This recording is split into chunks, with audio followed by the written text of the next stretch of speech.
이번 명절에 말이야. 아니다. 앞으로 명절엔 말이야. 네, 내려오지 말어라. 네? 앞으로는 명절에 내려오지 말어. 갑자기 왜요? 너희들 왔다 갔다 하기도 힘들고, 나도 너희들 오면 밥 차리고 치우고 하는 것도 이제는 힘에 부친다. 아, 힘드셨어요. 노인네가 그럼 안 힘들겠니? 그렇다고 아예 오지 말라고 그러세요. 그냥 밥은 사 먹어도 되고. 아니야. 차 막혀서 도로에 7시간, 8시간 있어야 하는 거 뭐하러 오냐?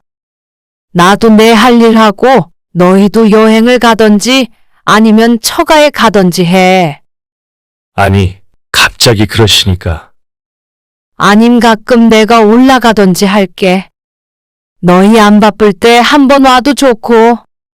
그게 아니면 가끔 전화나 한 통씩 해라. 그래도 명절인데. 명절이 뭐 별거냐? 오늘 이야기 속 주인공은 70세 김덕선 씨입니다. 그리고 그녀의 자식들에 관한 이야기입니다. 김 씨의 집은 명절에도 조용합니다. 남편이 세상을 떠나고 자식들마저 찾아오지 않기에 명절이라도 평소와 다를 바 없는 하루를 보냅니다. 하지만 자식들이 천하의 불효자라 그런 것도 아니었고 형제들끼리 다툰 것도 아니었습니다. 김 씨 본인의 선택이었습니다. 김 씨는 명절이 모두를 불행하게 만든다고 생각했습니다. 여러 해 겪어보니 그것이 결코 과장된 생각이 아님을 확신했죠. 자식 며느리는 먼 길 내려와 불편하게 있다 가는 게 싫었고 부모는 그런 자식들 기다리며 청소하고 밥상 준비하고 나중에는 끝내 알아 눕기까지 했습니다. 그리고 그런 문제보다도 심각한 것이 자식 떠난 빈자리를 바라보며 느껴지는 공허함이었습니다. 북적대던 자식들이 돌아가면 세상에 혼자 남겨진 것만 같은 기분이 들었습니다. 매번 명절 때만 되면 그러한 허무함을 느껴야만 했죠. 그렇다면 모두가 괴로운 명절을 왜 꼭 지내야 할까 생각하게 되었습니다. 그런 생각은 김 씨가 젊었을 적 며느리일 때도 늘 해왔었지만 지금처럼 강하게 느낀 적이 없었던 것 같았습니다. 그래서 김 씨는 내내 해오던 고민을 행동으로 옮겼죠. 김 씨는 아들이 둘 있었습니다. 모두 서울에 살고 있고 김 씨는 서울과 3시간쯤 떨어진 지방에서 살고 있었습니다. 자식들의 고향이었죠. 그리고 남편은 자식들이 결혼하고 얼마 안 돼서 세상을 떴습니다. 남편이 떠난 뒤에도 김 씨는 살던 곳에서 계속해서 홀로 살고 있었습니다. 선영이가 너무 힘들어해요. 회사에 있는데 자꾸 어린이집에서 전화가 오니까. 안사도는 바쁘시대니? 장모님도 일하고 계시니까. 아무래도 시간 빼기가 그렇죠. 아구고 어쩐다니? 그래서 어머니가 올라오시는 게 어떠세요? 애가 좀 클 때까지만이라도요. 너희 집에서 지내라고. 어머니도 혼자서 적적하시잖아요. 남편 떠난 지 얼마 되지 않은 때라 그런 마음도 들었습니다. 그리고 자주 보지 못하는 손주를 생각하면 아들의 제안이 반갑기까지 했습니다. 그래서 얼마 뒤에 집을 싸서 서울로 올라갔습니다. 그리고 손주를 돌봐주었고 그러다가 둘째 아들도 애를 낳는 바람에 1, 2년간 있을 계획이 늘어나 4년 정도를 서울에서 지내게 되었습니다. 그렇게 키워준 손주들이 총 4이었죠. 둘씩 낳아 돌아가면서 봐주느라고 그때 제일 바쁘게 지냈던 것 같습니다. 생활비 조금씩 받으며 자식들을 도와줬는데 보람을 느끼기도 했습니다. 덕분에 다들 어린이집 잘 보내고 아이들도 어느 정도 커서 한숨 돌린다고 했으니 말이죠. 저희는 이제 안 도와주셔도 돼요. 어머니도 힘드시니까. 둘째 아들이 어느 날 힘겹게 얘기를 꺼냈습니다. 더 이상 도움이 필요 없다고 말이죠. 그냥 편하게 얘기하면 될 텐데 어찌나 말을 꺼내는 게 불편해 보이던지 보는 김 씨가 다 안쓰러울 정도였습니다. 알았어. 곧 짐 싸서 내려갈게. 서운하신 건 아니죠? 어머니 더 계시고 싶으면 계셔도 되고요. 전 그냥 어머니가 그 편이 더 편하실 것 같아서. 맞아. 나도 언제까지 여기 있을 수는 없지. 가끔씩 내려가서 집을 돌보긴 했지만 주택이고 밭도 딸려 있어서 아이들이 조금 큰 뒤로는 김 씨는 다시 집으로 내려왔습니다. 계속해서 아들네에 얹혀서 살 수도 없었고 김 씨도 자신이 집이 훨씬 편하고 좋았습니다. 어머니, 이번 어버이날에 못 내려가서 죄송해요. 아이고, 죄송하긴. 바쁜데 어떻게 내려와? 그것도 평일에. 명절에 애들이랑 내려갈게요. 그래, 그때 보자. 어버이날 이런 건 신경 쓰지 말고. 다시 시골로 내려오니 적막한 집이 김 씨를 반겼습니다. 자식들이 북적북적대던 곳에 살다가 몇 년 만에 혼자 있게 되었기에 어색하기도 했고 벌써부터 자식들이 보고 싶기도 했습니다. 그나마 동네 친구들이 있어서 외롭진 않았으나 아들네 전화를 늘 기다렸죠. 멀리 살기에 보고 싶다고 수시로 볼 수 있는 건 아니었지만 명절 같은 때 가끔 보면 좋았습니다. 내 자식들인데 안 좋을까요? 그리고 명절이 다가오자 김 씨는 무척 바빠졌습니다. 연휴가 시작되기도 훨씬 전부터 집안 곳곳을 청소하기 시작했습니다. 오래된 주택이기 때문에 청소를 잘해야 깔끔해 보였습니다. 그렇지 않으면 혹시라도 며느리들이 흉볼까 싶어서 거진 일주일 내내 청소만 한 듯 했습니다. 마당에서 뭐해? 집 앞을 지나가던 이웃이 담장 위로 고개를 빼꼼히 내밀고 물었습니다. 불이 많이 나서 뽑고 있었지. 아이고, 자식들 온다고 떼 빼고 광내고 있네. 마당이 멀끔해. 한쪽에 쌓여있던 쓰레기들도 태워버리고 시멘트 마당은 물 청소까지 해서 이웃의 말처럼 깔끔해 보였습니다. 그런데 동네 풍경이 다 비슷했습니다.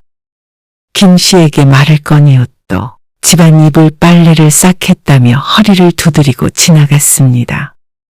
그리고 김 씨의 마당 한켠에는 이불들이 잔뜩 널어져 있었죠. 명절만 되면 조용하던 마을에 활기가 도는 듯 했습니다. 아마 부모 마음이 다 같기 때문인 듯 했습니다. 그리고 명절 연휴가 되자 일찌감치 눈이 떠졌습니다.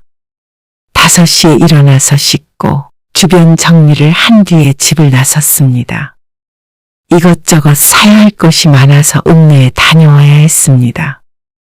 바퀴 달린 장바구니를 들고 가서 한참 뒤에 자식들 먹일 음식을 한가득 실어 돌아왔죠. 두 아들 내외와 손주 넷이 오기 때문에 만만치 않은 양의 음식이 필요했습니다. 당장 저녁에 도착할 자식들을 생각하자 김 씨의 마음이 급해졌습니다. 차례는 지내지 않아도 오늘 저녁과 다음날 아침까지 먹을 밥을 차려야 했죠. 잠깐만. 이제 전을 부치고 잡채도 하고. 아이고, 정신이 없네. 며느리가 둘이지만 일하며 애 키우느라 고생하는 며느리들에게 명절에까지 일을 시킬 수는 없었습니다. 그래서 자식들 오기 전에 모든 걸 준비해 놓을 생각이었습니다. 남편이 떠나고 난 뒤부터는 차례는 지내지 않았지만 그래도 바쁜 이유가 있었죠. 김 씨는 종일 총총거리며 왔다 갔다 했습니다. 아이고, 손모가. 칼질을 하는데 손목에 시큰시큰한 통증이 느껴졌습니다. 원래도 좋지 않았던 손목이 손주들 키우며 더욱 악화되었습니다. 종일 칼질을 하고 냄비를 들고 했더니 보호대를 찾아 껴야 했습니다. 저희 왔어요. 잘 지내셨어요? 늦은 오후가 되자 자식들이 도착했습니다. 일찍 출발했는데도 차가 많이 막혔다며 피곤한 기색을 보였습니다. 김 씨는 자식들의 얼굴을 보자 피곤함을 잊었습니다. 두 아들네가 연이어 도착하자 썰렁했던 집이 북적거렸습니다. 아이들은 뛰어다녔고 누구는 서 있고 누구는 앉아 있고고 정신이 산만했습니다. 나가서 바람 좀 쐬고 와야겠다. 종일 운전했더니 뻐근하네. 아이들도 아들네를 따라 나갔습니다. 순식간에 집이 다시 조용해졌습니다. 김 씨는 그 가운데 조용히 저녁밥 준비를 했습니다. 마당에서 아이들 웃음소리가 들리고 압력밥솥이 도는 소리가 나자 사람 사는 집 같은 느낌이 들었습니다. 이래서 말년의 노인들이 자식들과 함께 살기를 바라나 싶었습니다.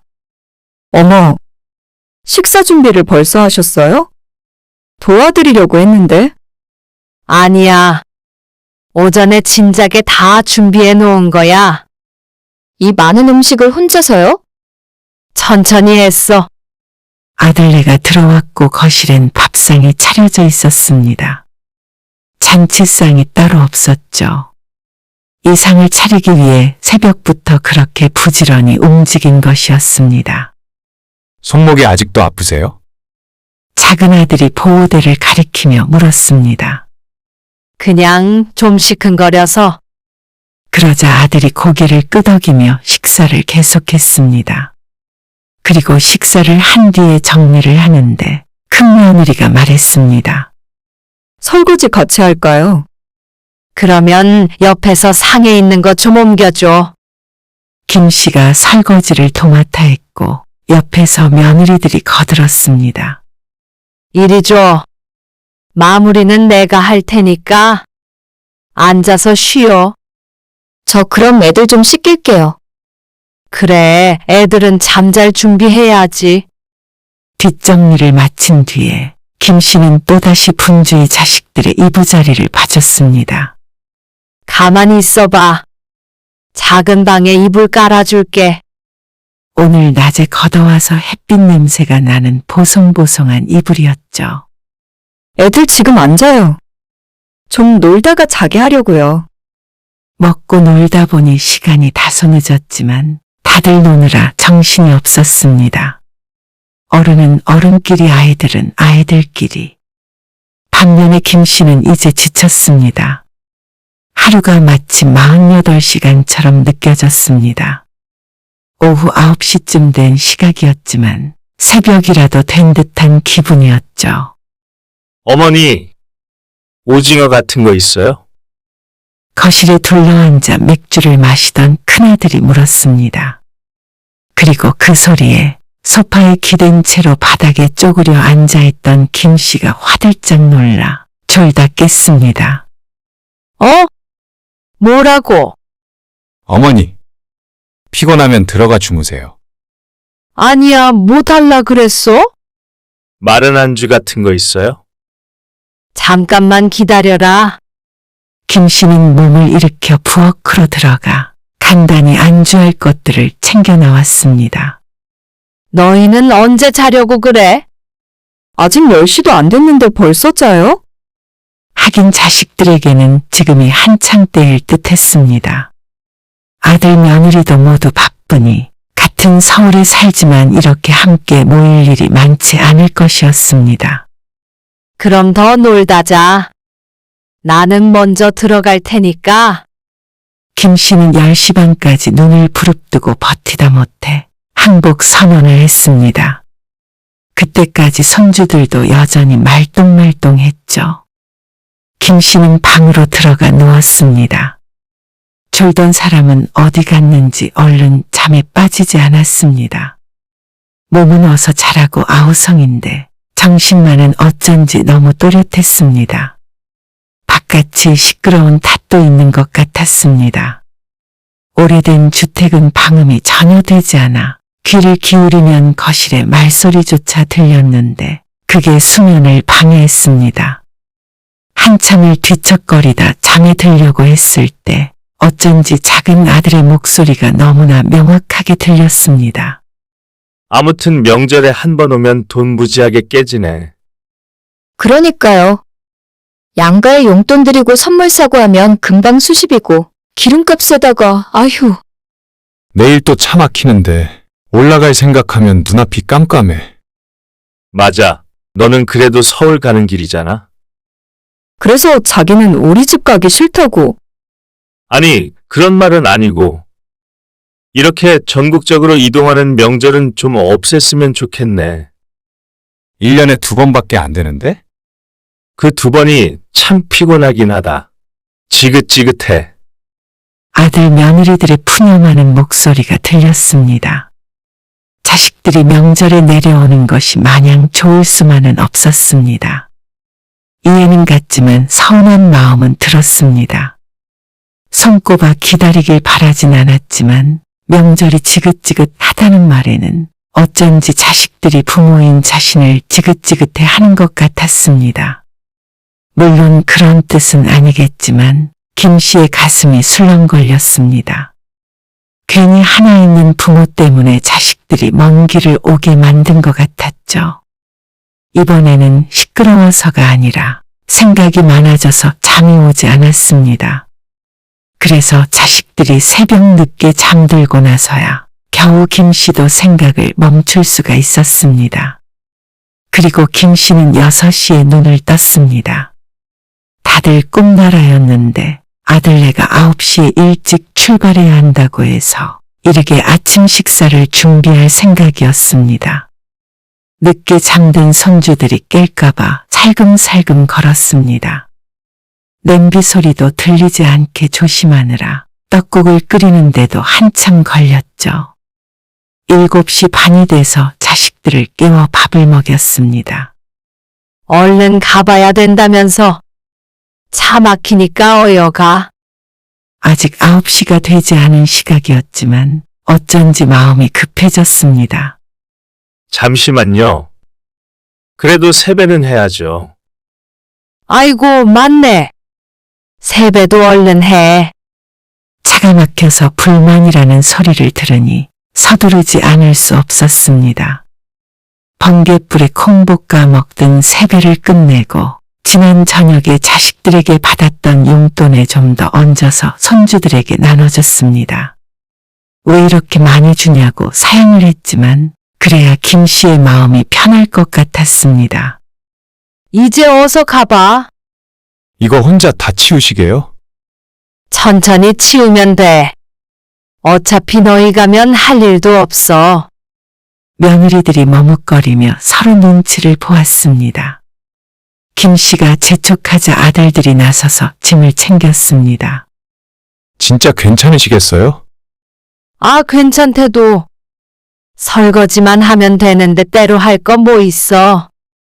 그럼 어머님, 저희 가볼게요. 지금 찍어보니까 벌써 차 막히는 것 같아요. 김 씨가 대문 밖까지 나가서 두 차가 출발하는 것을 지켜보았습니다. 그리고 차의 뒷공무니가 시야에 걸리지 않을 때까지 손을 흔들었죠. 잠시간 바깥에 서 있던 김 씨가 뒤를 돌아 대문을 닫았습니다. 찰커덩 울리는 소리가 유난히도 큰 것 같았습니다. 자식들이 떠난 자리는 고요했지만 무척 어수선했습니다. 딸이라도 한 명 있었으면 또 누군가 오겠지만 김 씨의 집은 이것으로 명절이 끝이 났습니다. 빈 그릇들을 치우면서 김 씨의 마음엔 2가지 감정이 떠올랐습니다. 갑자기 썰렁해지니 쓸쓸한 것 같기도 하고 다들 갔으니까 이제 좀 쉬겠구나 싶기도 했습니다. 밥상을 전부 치우고 청소도 대충 마치자 벌써 점심시간이 되었습니다. 점심을 차릴 기운은커녕 손 하나 까딱할 힘도 없었습니다. 김 씨는 오후 내내 누워 있었습니다. 안 그래도 좋지 않은 허리와 관절 같은 데가 비명을 지르듯이 삐그덕거렸습니다. 아고고! 곡소리가 절로 나왔죠. 특히나 잠깐 일어나려고 바닥을 짚자 정말로 입에서 비명이 튀어나왔습니다. 물에 젖은 보대를 벗어냈더니 손목이 아팠습니다. 이튿날까지도 칼질 한 번도 할 수가 없자 연휴가 끝나고 병원에 가야 했습니다. 아이고, 명절에 무리 많이 하셨나 보네요. 손목 상태가 좋지 않다며 의사가 혀를 찼습니다. 이게 손목 터널 증후군이라고 하거든요. 명절 지나고 병원에 많이들 오시는데 환자분은 원래 안 좋아서 보호대 잘 차고 생활하세요. 그게 아니면 수술도 한번 고려해 보시면 좋을 것 같네요. 수술이라는 말에 지레 겁을 먹었습니다. 우선은 물리치료를 받고 약만 받고 왔지만 통증은 여전했습니다. 몸에 무리가 왔는지 몸살까지 겹쳐서 며칠 동안 아주 혼이 났습니다. 그래도 물리치료를 받고 병원에 다니면서 몸은 많이 나아졌습니다. 손목도 수술까진 생각하지 않을 정도로 호전이 되었죠. 하지만 이제는 다른 게 문제였습니다. 김 씨는 TV를 보다 말고 멍하니 생각에 잠겼습니다. 딱히 무슨 생각을 한 건 아니었고 요즘 들어 때때로 그랬습니다. 한 군데만 멍하니 바라보는 걸 스스로 깨달을 때면 고개를 흔들곤 정신을 차렸는데 주기가 점점 짧아지는 것 같았죠. 어쩔 때는 끓이던 국이 졸아서 다 탈 때까지 그러고 있던 적도 있었습니다. 가만 생각해보면 그렇게 멍하게 있을 때는 자식 생각을 했던 것 같았습니다. 명절에 저기서 애들이 이랬지 저랬지 하며 말이죠. 이것도 명절이 지난 후유증인가 싶었습니다. 손목의 통증처럼 말이죠. 김 씨에겐 그런 공허함과 우울함이 있었습니다. 본래 떠난 사람은 몰라도 남겨진 사람은 더 진하게 느껴지는 감정이었습니다. 하지만 1주가 지나도 2주가 지나도 나아질 기미가 보이지 않았습니다. 나중에는 머리도 아파왔고 소화도 잘 안 되는 것 같은 기분이 들었습니다. 그냥 기분 문제가 아니라 큰 병이라도 걸린 것이 아닐까 생각이 들 정도였습니다. 그거? 나도 그래. 오랜만에 마을회관에 가서 털어놓자 너도 나도 공감을 했습니다.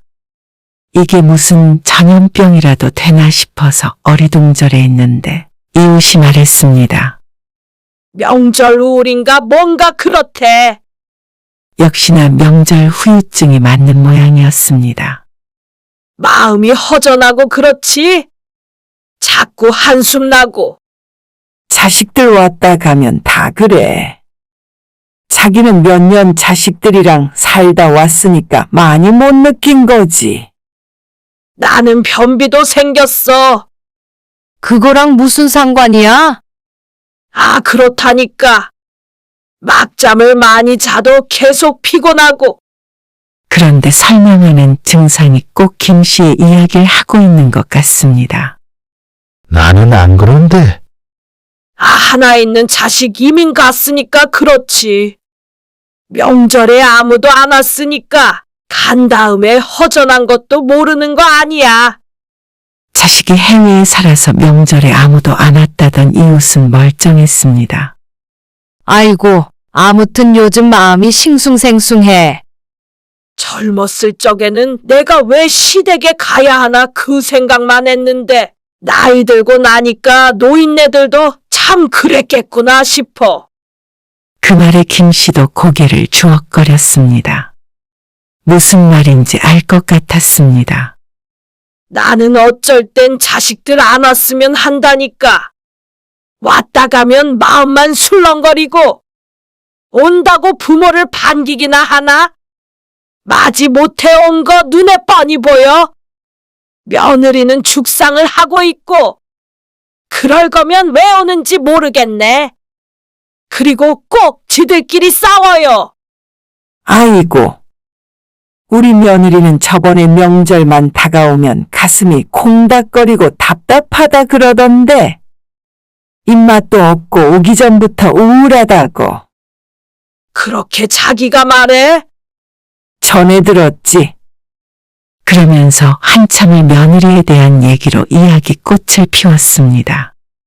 그런데 다음 명절이 다가오는데 이웃집 며느리와 같은 증상이 김 씨에게도 나타났습니다. 명절이 되기도 전에 가슴이 답답하고 울적했습니다. 자식들이 온다고 그러면 반갑기부터 해야 하는데 꼭 그렇지가 않았습니다. 자식들이 밤에 나누었던 얘기들도 생각이 났고 내내 고생하다 알아 누웠던 것, 자식들 떠난 뒤 느낀 감정들, 그런 것들이 생각이 났습니다. 그걸 이번에 또 겪어야 된다고 생각하니 벌써부터 소화가 안 되는 듯 했죠. 아무리 그래도 시간은 가고 명절은 다가왔습니다. 명절을 일주일 앞두고 김 씨는 농에서 이불을 꺼내 빨았습니다. 세탁기가 하루 종일 돌아갔습니다. 그리고 그걸 들고 왔다 갔다 하며 마당에 널었는데 한숨이 나왔습니다. 이번 명절에 하루 일찍 갈게요. 현성이네도 그렇게 하겠대요. 뭐? 그럼 이틀 밤을 자고 간다고? 네, 연휴가 길잖아요.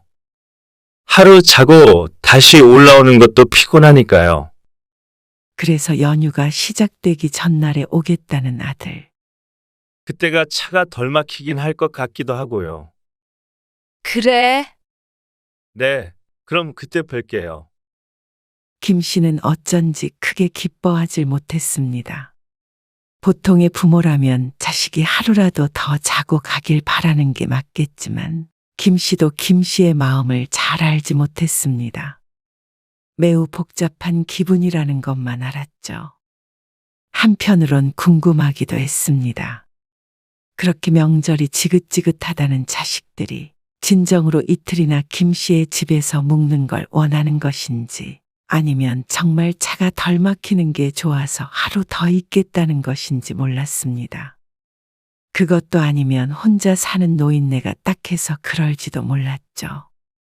하지만 김 씨도 마냥 달갑지만은 않은 게 사실이었습니다.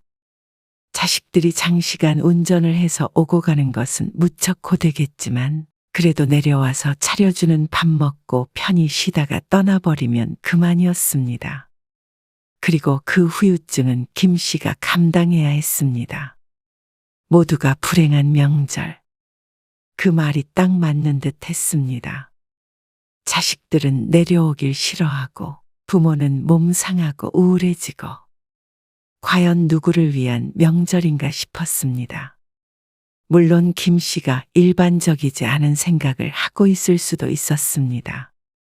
힘들어도 자식들이 오는 게 좋은 사람이 훨씬 많을 수도 있겠죠. 하지만 김 씨는 아니었습니다. 명절 증후군인지 우울증인지 그런 것을 다시 느끼는 것도 싫었고 자식들이 억지로 찾아오는 것도 싫었습니다. 차라리 명절에 혼자 있는 게 낫겠다 싶기도 했습니다. 아니, 1년에 몇 번 보지도 못하는 자식들. 그럼 아예 안 보고 살려고? 와서 손 하나 까딱 안 하려는 젊은 며느리는 늘 꼴 보기 싫고 명절이 끝나면 김 씨처럼 우울하다는 이웃은 그럼에도 불구하고 자식이 보고 싶다고 했습니다. 하지만 김 씨는 달리 생각했습니다.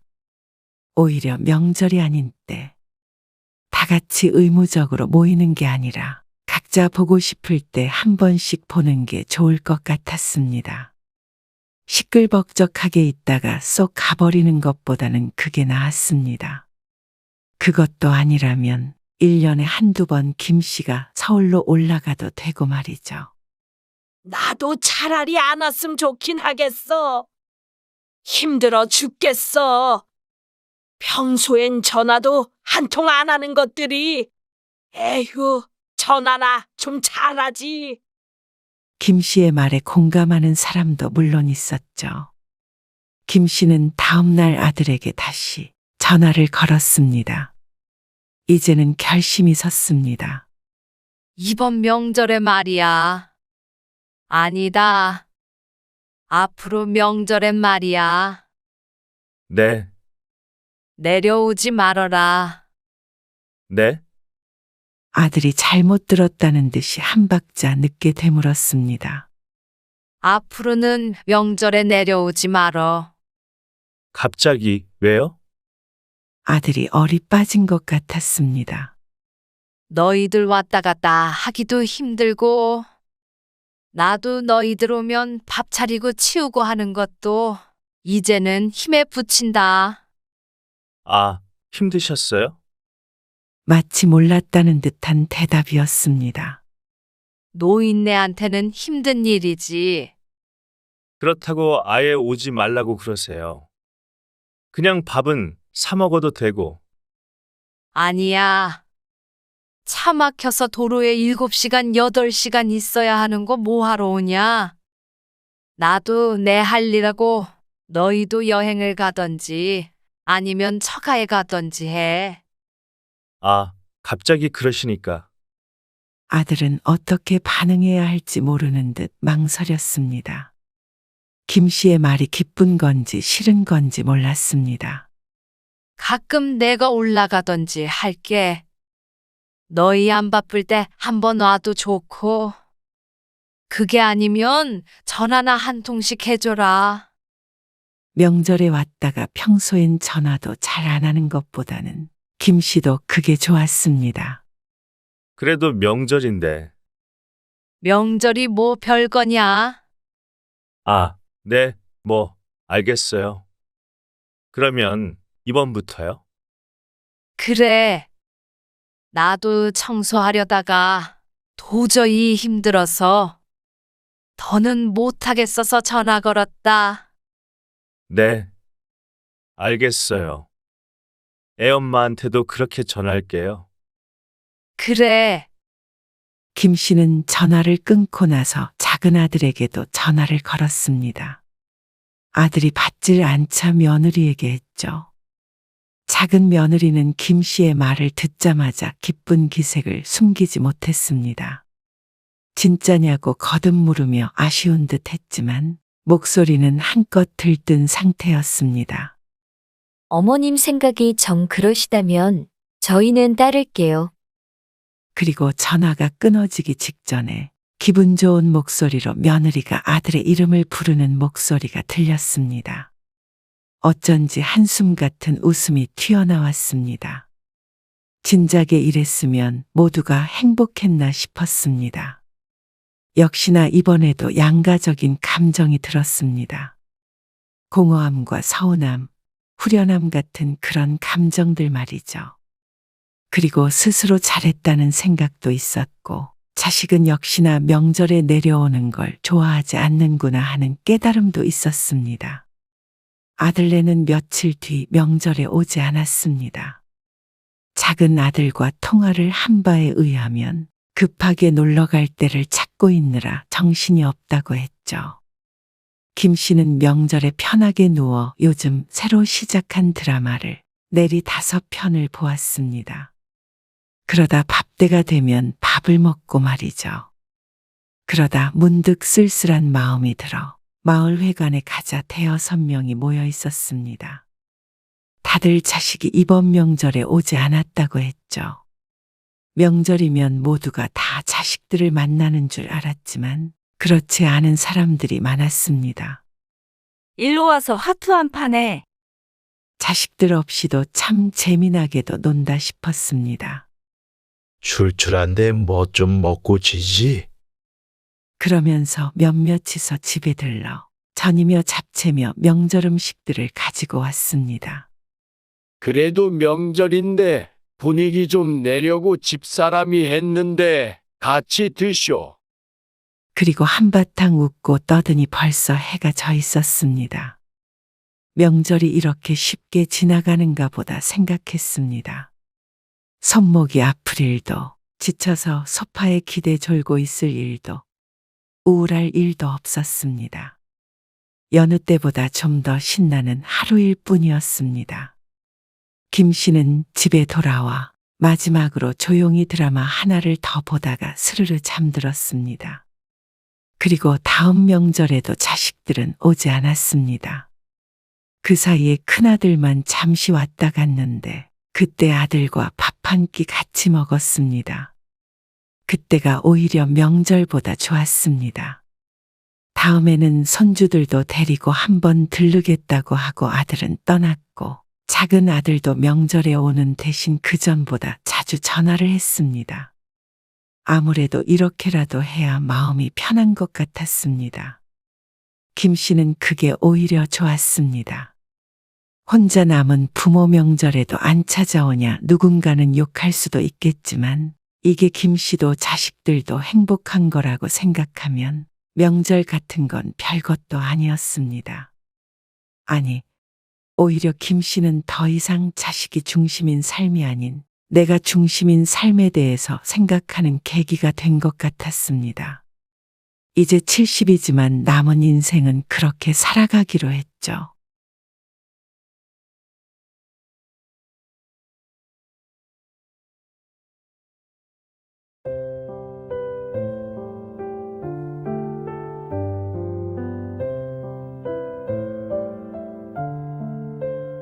네가 눈높이만 낮추면 엄마 아빠한테 손 안 벌리고도 충분히 결혼할 수 있잖아.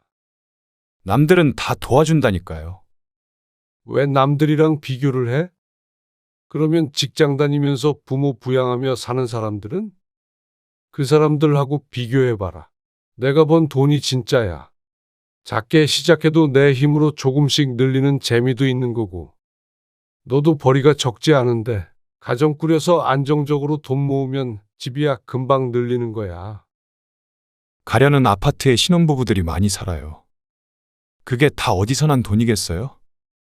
다들 부모가 사준 거지. 자기들이 벌어서 산 사람도 있겠지. 그게 몇이나 된다고요. 남자라서 집해가야 했다면 네가 좀 더 모았어야 했고. 그게 정 안 된다면 당장 결혼하겠다는 말을 하지 말았어야지. 좋은 집에선 살고 싶고 결혼은 하고 싶고 당연히 부모가 2억이나 되는 돈을 줄 거라고 생각한 거야. 그러면 집 사는 돈 지원해 줄 테니까 한 달에 최소한 2번씩 같이 식사하고 1년에 1번 같이 1박 2일 여행하고 제사도 물려받고 그렇게 할래? 네? 무슨 조건이 그래요? 너는 부모가 당연히 집을 사줘야 한다고 생각하면서 반대로 자식 도리를 할 생각은 안 했다는 거야? 자식 도리요? 받았으면 그만큼 해주는 게 인지상정 아니야? 오늘 이야기 속 주인공은 65세 이명구 씨입니다. 그리고 그의 자식들에 관한 이야기이죠. 이 씨는 자식 둘을 독립시키고 나서 온전히 이 씨 부부만을 위해 노후 준비에 힘썼습니다. 나중에 자식들에게 손 벌리지 않고 몸이 아프더라도 좋은 요양시설에 들어가면 들어갔지. 자식들에게 병수발 들게 하고 싶지 않았습니다. 그리고 그 다짐은 잘 지켜지는 듯 보였습니다. 하지만 자식이 어디 부모 뜻대로만 될까요? 이 씨 부부의 철칙을 아들도 아주 잘 알았지만 막상 결혼할 때가 되자 황당한 요구를 했습니다. 결혼 지원금으로 2억을 요구하는 아들. 터무니없는 요청에 그동안의 교육은 다 쓸데없던 것이었구나 싶었습니다. 그게 아니면 결혼을 다시 생각해보겠다는 예비 며느리도 곱게 보이진 않았습니다. 끝까지 보태주지 않자 결혼하면 찾아오지도 않겠다는 아들이 정말 내 아들인가 싶을 지경이었습니다. 그동안 키워준 것에 감사하긴커녕 가진 것 다 내놓으라며 위협하는 모습을 보니 은행 강도라도 만난 것 같은 기분이었습니다. 마냥 순하다고 생각했던 자식도 몇 년을 떨어져 살다 보면 내가 모르는 면이 생기는 것 같았습니다. 이 씨는 그런 아들에게 손을 흔들었습니다. 되도 않는 협박이었습니다. 연을 끊길 원한다면 그렇게 해주마 했죠. 이 씨는 20대의 아내를 만났습니다. 양가의 한 푼도 도움을 받지 않고 결혼해서 신혼 때는 눈물 젖은 이야기들이 많습니다. 하지만 그것도 지금은 다 추억이라고 생각했고 가정은 화목했습니다. 아내와 착실히 집을 넓혀가는 재미도 있었습니다. 그렇게 아들 하나, 딸 하나를 낳고 살았습니다. 그러다 이씨 부부는 부모 부양 문제로 한바탕 힘든 시간을 겪어야 했습니다. 그 일로 형제들 사이도 크게 틀어져서 이 씨는 오남매임에도 불구하고 그 누구와도 왕래하지 않고 있었죠. 자식이 5이나 되는데 이 씨의 어머니는 모든 재산을 큰아들에게 주었습니다. 거기에서 1차적으로 나머지 형제들이 들고 일어났고 정작 재산을 받은 장남은 입을 싹 닫고 이 씨의 어머니가 자식의 부양이 필요해지자 나몰라라 해버렸습니다. 2차적으로는 네가 모셔라 내가 모셔라 하며 애꿎은 사람들끼리 싸우게 되었죠.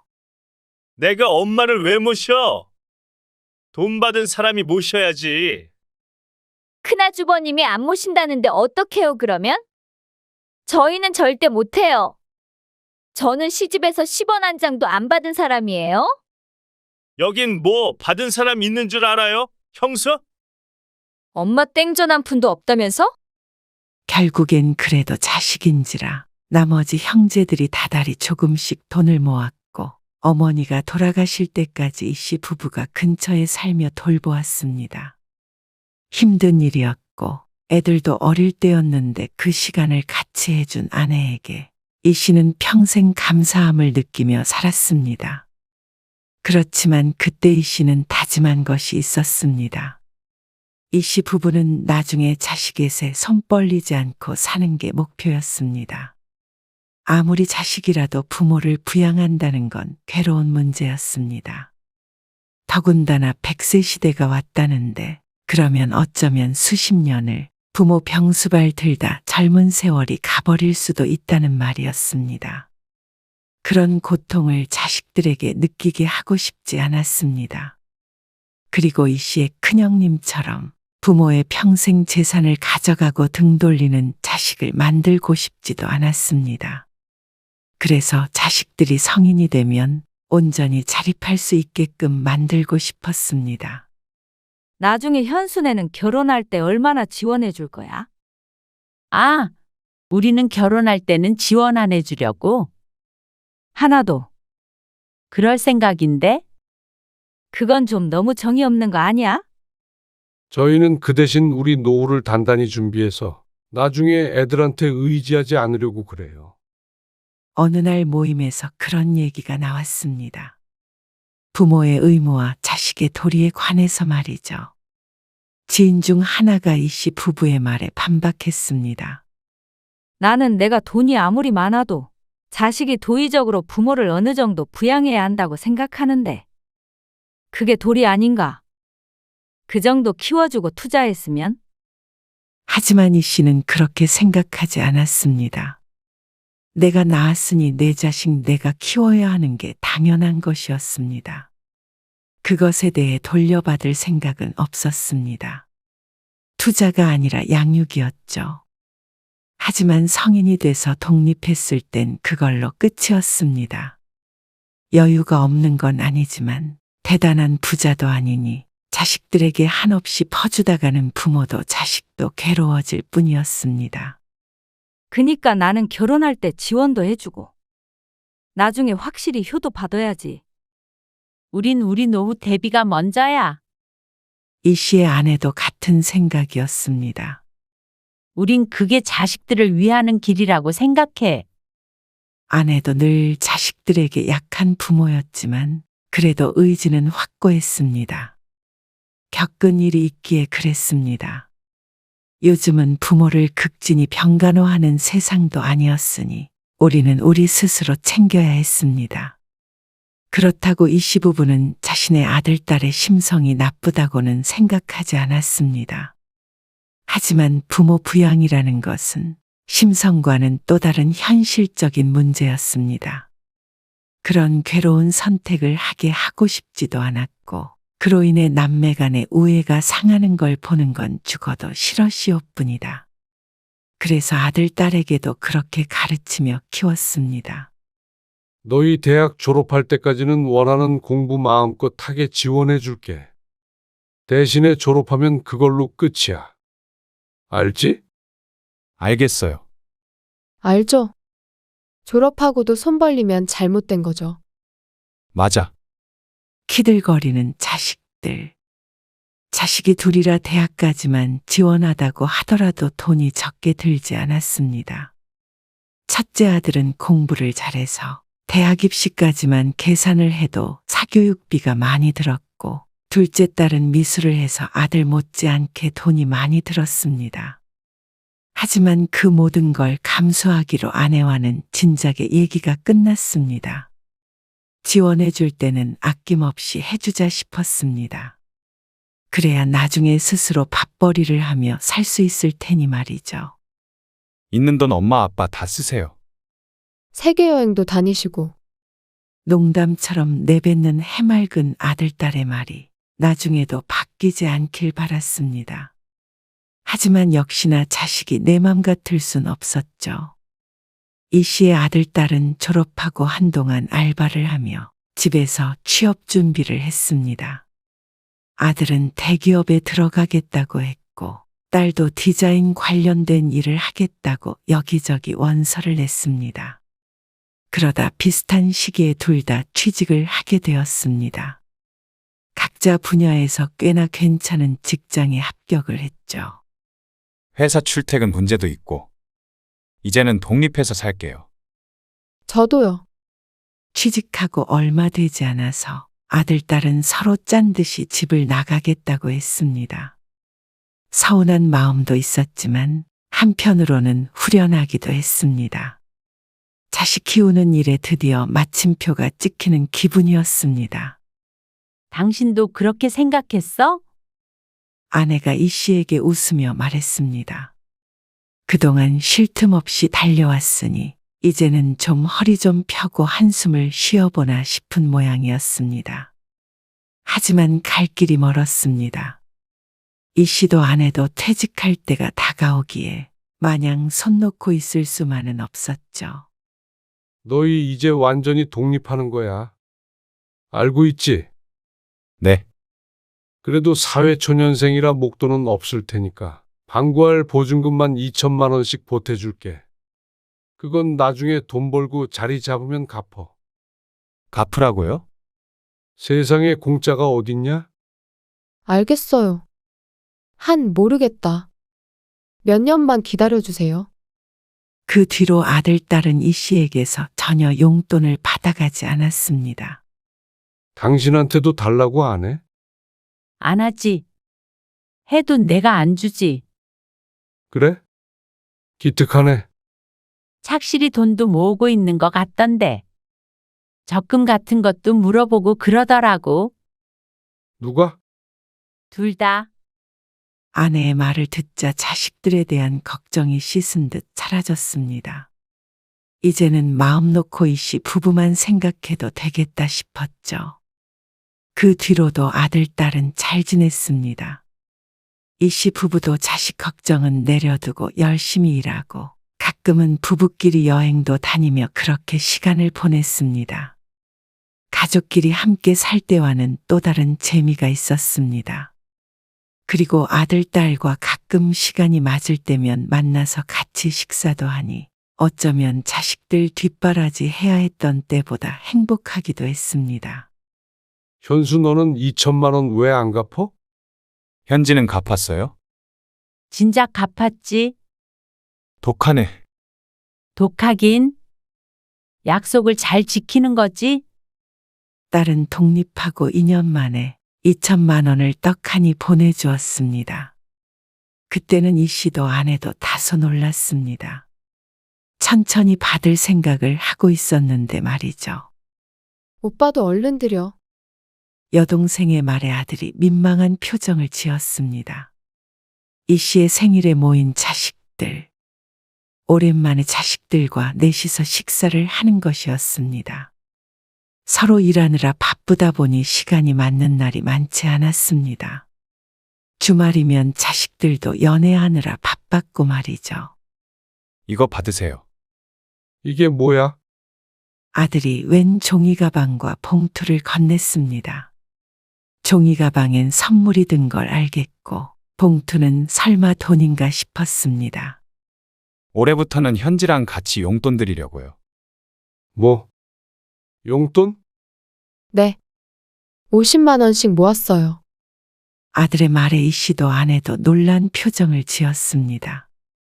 다들 부모님 생신에 용돈 드리고 하더라고요.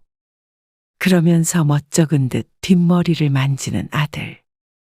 그런 자식들에게 이 씨는 다시 봉투를 돌려주었습니다. 이거 선물만 받을게. 용돈은 마음만 받으마. 받으세요. 매번 드리는 것도 아닌데요. 이거 줄 돈으로 너희 결혼 자금이나 모아. 그건 그거고요. 엄마 아빠는 알아서 잘 벌고 잘 쓰고 있으니까. 용돈 같은 거 안 줘도 돼. 너희만 잘 살아. 그러고는 넷이서 먹은 밥값도 이 씨가 결제를 했습니다. 자식들 독립시키고 더 이상 지원은 않기로 했으니 이 씨 부부 또한 자식들에게 기대지 않으려고 노력했습니다. 소소한 선물은 서로 주고받았지만 이 씨의 환갑에도 용돈을 받지 않았습니다. 함께 모여 식사를 한 번 한 게 끝이었습니다. 그래도 어느 부모 자식보다도 사이가 좋았습니다. 서로 기대지 않으니 실망하거나 서운할 일도 없었습니다. 그래도 자식인데 너무 차갑게 선 긋는 거 아니야? 이 씨 부부의 얘기를 들은 지인이 그런 말을 하기도 했습니다. 하지만 아들, 딸을 사랑하는 마음은 설명해봐야 입만 아팠습니다. 아들, 딸도 그런 이 씨 부부의 방침에 착실히 따랐기에 누가 뭐라고 하든 이 씨 가족은 평화로웠습니다. 그런데 그것도 결혼 얘기가 오기가 전이었습니다. 저 올 가을에 결혼하려고 해요. 뭐? 올가을? 아들이 33이 되었을 때였습니다. 몇 년 사귄 여자친구가 있기에 놀라운 일은 아니었지만 보통 1년 정도 준비를 하지 않나 싶었습니다. 하지만 그렇다고 그게 결혼을 반대할 일은 아니었습니다. 아들의 여자친구를 이 씨가 만난 적은 없지만 누가 됐건 범죄자만 아니라면 반대할 마음은 없었습니다. 들어보니 아들이 모아둔 돈이 딱 1억이라고 했습니다. 낮지 않은 연봉과 일한 횟수를 생각하면 많은 돈이 아니었습니다. 그동안 인생도 적당히 즐기며 살았나 보다 싶었습니다. 그런데 상대 쪽 상황을 들어보니 이 씨의 아들은 양반이었습니다. 여자친구가 모아둔 돈 3천만 원에 그쪽 부모가 2천만 원을 보태기로 했다고 말했습니다. 그래? 너만 좋다면 그런 건 상관없지. 그런데 어쩐지 아들이 손을 가만히 두지 못했습니다. 뭔가 초조해 보이는 모습이었죠. 왜? 무슨 할 말 있어? 그랬더니 아들이 머뭇거리며 말했습니다. 모양새가 좀 그래서요. 지혜네는 부모님이 그래도 좀 보태주시는데 저는 하나도 안 보태주신다고 하면 모양새가 왜? 그래도 네가 모은 돈이 훨씬 많잖냐? 그게 적으면 좀 문제가 되긴 하겠지만 그리고 1억 5천으로 신혼집을 어떻게 구하겠어요. 1억 5천짜리 집을 사려고 하면 힘들겠지만 대출 좀 받아서 전세로 일단 살면 되잖아. 전세요? 그것도 대출까지 받아서요? 놀라는 아들을 보니 이 씨는 더 놀랐습니다. 아들의 저희가 궁금했습니다. 아니, 이 씨가 생각하는 그 이유가 아니길 바랐죠. 그래서 무슨 말이 하고 싶은 거야? 조금만 도와주셨으면 해서요. 그제서야 용건을 꺼내는 아들. 안절부절 못했던 이유가 어려운 말을 꺼내기 위해서였던 것 같았죠. 하지만 이 씨의 대답은 정해져 있었습니다. 우리 약속한 거 있잖냐? 알죠. 아는데 그래도 정말로 하나도 안 보태주시는 거예요? 그럼 정말이지 농담으로 그런 소리를 했겠어. 여태까지 알아서 살라고 그렇게 너희 가르치고 뒷바라지 한 거야. 그래서 남들보다 돈 더 많이 받고 일하고 있잖냐. 네가 모은 돈에는 아빠 지분도 조금 있다. 이 씨가 농담을 섞어 가벼운 어조로 말했습니다. 하지만 아들은 무척 진지하게 받아쳤습니다. 자식 교육은 누구나 시키는 거고요. 요즘에는 결혼할 때 다들 집 살 돈은 보태줘요. 요즘 집값이 워낙 비싸니까. 안 그러면 어떻게 살아요, 젊은 사람들이. 아들은 억울해 보였습니다. 그런데 억울해야 할 사람은 아들이 아니라 이 씨 자신인 듯 했습니다. 이제 와서 무슨 말인지 몰랐습니다. 지혜네 형편이 그렇게 좋지도 않은데 그래도 딸 결혼한다고 2천만 원 마련해 주신다고 하셨어요. 입장은 이해가 갔습니다. 하지만 그렇다고 해서 그게 아들에게 결혼 자금을 줄 이유는 안 되는 것 같았습니다. 그러면 그쪽 부모님한테도 받지 말고 둘이 모은 돈으로만 해. 아니, 그러면 어떻게 결혼을 해요? 1억이 넘는 돈을 가지고도 결혼을 못 한다는 거야? 쉽지 않죠. 그러면 아직 결혼할 때가 아닌 거 아니냐? 아빠, 아들의 인상이 험해졌습니다.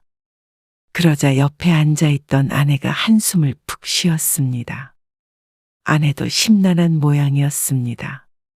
그러면 그쪽 부모님이 2천만 원 해주니까 우리도 2천만 원 보태주라는 거야? 아내가 아들에게 물었습니다.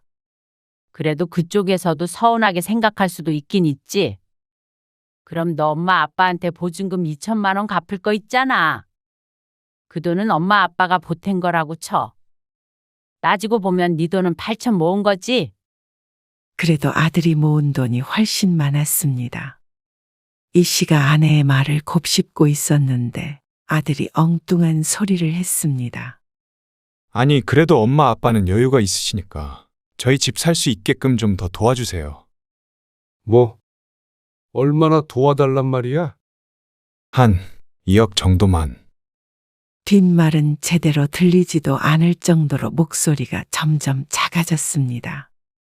자신도 터무니없는 말을 하고 있다는 걸 모르지 않는 듯 했습니다. 자식이 살다가 힘들 때 손을 벌리면 어떻게 해야 하나 하는 생각은 이 씨 부부가 가끔씩 술 한잔 할 때면 하던 생각이었습니다. 그럴 때면 한 번쯤은 도와주자 하고 이야기가 마무리되곤 했습니다.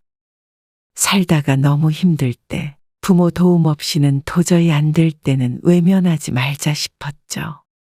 하지만 1억이 넘는 결혼 자금이 있는 상태에서 2억을 결혼 자금으로 보태달라는 건 상황이 무척 달랐습니다. 하지만 아들의 말은 도저히 들어줄 수가 없는 것이었습니다. 이 씨 부부는 은퇴를 했고 회사를 나와서도 각자 다른 일을 하고 있었습니다. 하지만 이것도 고작 10년 정도겠죠. 그리고 살아야 할 날은 앞으로 30년은 생각해야 되는 시대였습니다.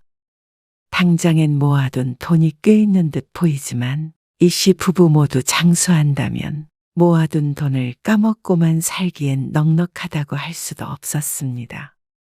우리 모두 미래를 알지 못하기에 한 살이라도 젊었을 때 대비를 해야 했죠. 그런데 2억이나 달라는 건 이 씨 부부의 수명을 앞당기라는 말이나 마찬가지였습니다.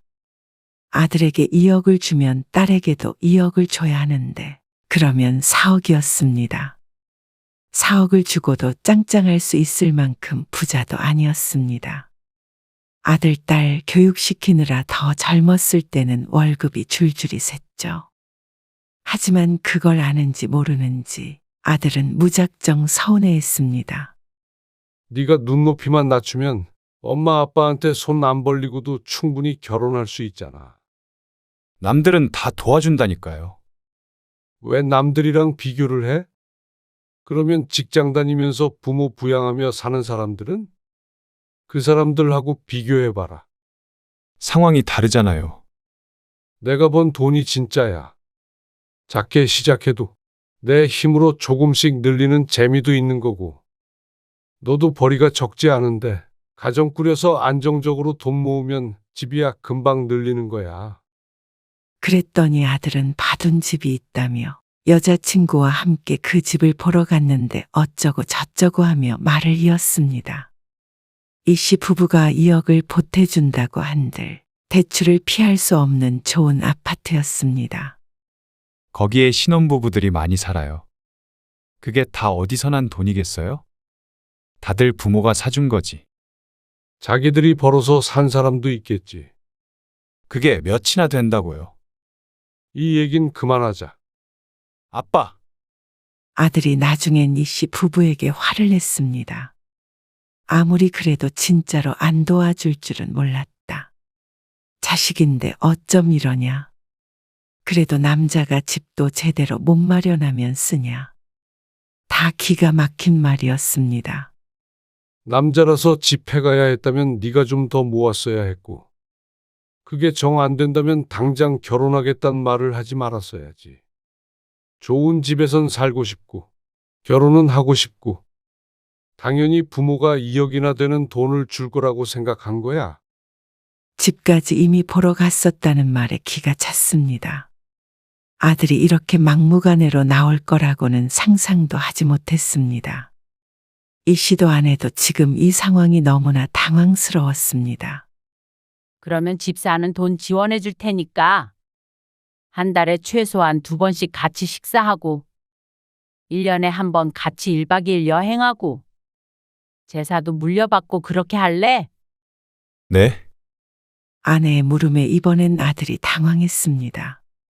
무슨 조건이 그래요? 너는 부모가 당연히 집을 사줘야 한다고 생각하면서 반대로 자식 도리를 할 생각은 안 했다는 거야? 자식 도리요? 받았으면 그만큼 해주는 게 인지상정 아니야? 그런 계산이 어디 있어요? 거봐라. 주면 바라게 되고 바라면 원망하게 되는 거야. 능력 있는 사람으로 키웠으면 능력껏 살아. 결혼도 너희 준비됐을 때 하고 아니면 예산 안에서 결혼해서 알콩달콩 살던지. 엄마까지 왜 그러세요? 대신 명절에 너희들끼리 여행 가려면 가고 의무감 없이 너희가 엄마 아빠 보고 싶을 때 만나고 니들 행복하게만 살아. 제사 그런 거 안 물려줘. 엄마 아빠 대해서 끝낼 거야. 그러자 아들의 머리가 바쁘게 돌아가는 듯 했습니다. 그렇게 아들을 보내고 난 뒤에도 마음은 좋지 않았습니다. 그런데 아들의 결혼은 차일피일 미뤄졌습니다. 여자친구와 얘기가 잘 안 되고 있는 것 같았습니다. 아들이 다녀간 이후로 이 씨 부부는 매일 잠을 설쳤습니다. 그런다고 2억을 해줄 생각은 없지만 그래도 아들 결혼이 신경 쓰이는 건 어쩔 수 없었죠.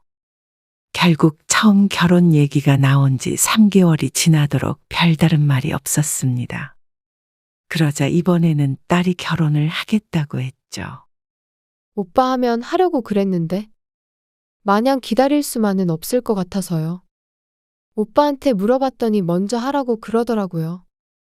정말 딸이 결혼하겠다는 것도 놀라웠고 아들이 여동생 보고 먼저 결혼하라고 한 것도 마음이 쓰였습니다. 엎어진 건 아니래요. 어쨌거나 저희가 올 겨울에 하고요. 오빠는 내년에 한대요. 딸의 말에 이 씨 부부는 괜스레 긴장이 됐습니다. 딸도 오빠처럼 2억을 내놓으라고 강짜를 부리면 어쩌나 싶었습니다. 남자 쪽은 형편이 어려워서 결혼에 한 푼도 못 보태는 상황이라고 했습니다. 외동아들이라 결혼하면 오히려 매달 용돈을 드려야 한다고까지 했죠. 딸의 말에 이번에도 도와달라고 하겠구나 싶어서 머리가 띵했습니다. 진호 씨랑 저랑 모아둔 돈으로 알아서 할게요. 그런데 딸은 둘이 모아둔 돈으로 대출 없이 전세를 얻을 수 있다고 했습니다. 진작 결혼 얘기 오갔었는데 목표 금액 모을 때까지 기다린 거예요. 들어가려는 집이 오래된 아파트긴 한데 수리를 해놔서 그래도 신혼 시작하기에 나쁘지 않아요. 그리고 딸은 정말로 이 씨 부부에게 한 푼도 받지 않고 결혼을 했습니다. 사위도 딸만큼이나 성실해서 둘이 살면 참 잘 살 것 같았습니다. 저희 이렇게 결혼하면 명절이고 뭐고 오지도 않을 거예요. 뭐? 자식 노릇하는 거 기대하지 마세요. 아들이 이 씨 부부를 찾아와 말했습니다. 최후의 통첩인 듯 했습니다. 협박이라도 하는 듯한 말투에 어안이 벙벙했습니다. 돈을 안 주니 이제는 연이라도 끊을 것처럼 구는 아들이 꼭 내 아들이 아닌 것만 같았습니다. 있는 돈 다 쓰라며 웃던 그 아들은 이제 없었죠. 그래. 찾아오지 말아라. 너희가 원한다면 원하는 대로 해야지. 나도 억지 효도 바라지 않는다. 이 씨의 말에 아들의 눈이 흔들렸습니다. 협박하면 물러설 줄 안 모양이었습니다. 이 씨도 부모에게서 한 푼 안 받고 결혼했지만 그 때문에 부모를 원망한 적은 없었습니다. 그리고 자식들을 낳아 키워보니 내 삶을 바치지 않으면 키울 수 없다는 걸 잘 알았습니다. 그러니 키워준 것에 고마움을 느낄 줄 알았죠. 아들에겐 자식이 없으니 모르는 모양이었습니다. 여태 이 씨 부부에게서 받아간 것은 생각도 않고 더 내놓지 않는다고 화를 내는 자식은 이 씨도 필요 없었습니다. 나중에 후회하지 마세요. 그리고 아들은 다음에 결혼을 했습니다. 이 씨 부부는 결혼식엔 참석했지만 그 뒤로 아들을 만나지 않았습니다. 아들은 결국 사돈에게도 2천만 원을 받지 않았고 둘이 모은 1억 2천으로 결혼했습니다. 대출도 받아서 여동생보다도 더 번듯해 보이는 곳으로 갔습니다. 그것도 본인의 선택이기에 이 씨는 말리지 않았습니다. 당신한테도 전화 안 했지? 안 했어. 신경 쓰지 말어. 현진에 몇 시에 온대? 3시쯤 도착한대. 왜 여행도 안 간대? 휴가 때 많이 갔다 왔다고. 이 씨 부부는 딸 사위와는 꽤나 자주 왕래하며 지냈습니다. 가까이 사는 것도 있었고 사위가 무척 살가웠습니다. 정말로 찾아오지도 않고 찬바람 부는 아들과는 사뭇 달랐습니다. 저희 왔어요. 왔니? 박서방. 오느라 고생했네. 고생은요? 딸 부부는 2년 만에 전셋집에서 나와서 작은 아파트를 샀습니다. 둘 다 착실히 산이 금방이었습니다. 이 씨는 속으로 아들도 이렇게 살았으면 좋았을 텐데 하고 생각했습니다. 아들을 떠올리니 씁쓸했지만 이내 머릿속에서 지웠습니다. 오빠 이사했대요. 정말? 아들도 마찬가지로 집을 샀나 싶었습니다. 그런데 딸이 전해준 얘기는 다소 충격적이었습니다. 아니요. 보증금 필요해서 월세로 갔다던데. 왜? 몰라요. 새언니네 집이 좀 자세한 건 모르겠어요. 아무튼 저한테 다 말은 안 하는데 좀 힘들어 보이긴 하더라고요. 엄마 아빠한텐 연락 없죠? 없었어. 아무리 그래도 대기업에 다니는 아들이었는데 결혼하고 2년이면 그래도 돈을 모아야 했습니다. 그런데 오히려 더 못하게 살고 있다는 말에 마음이 아팠습니다. 이 씨와 아내는 서로 눈빛을 교환했습니다. 어쩐지 아들에게서 연락이 올 날이 머지 않은 것 같았습니다. 길거리에 나앉게 생겼다면 모를까 무작정 아들을 도와줄 생각은 없었습니다. 그러니 연락이 없더라도 좋으니 아들 부부가 잘 살길 바랐습니다. 부모 가슴에 대못을 받고 갔으면 행복하기라도 하길 바랐죠.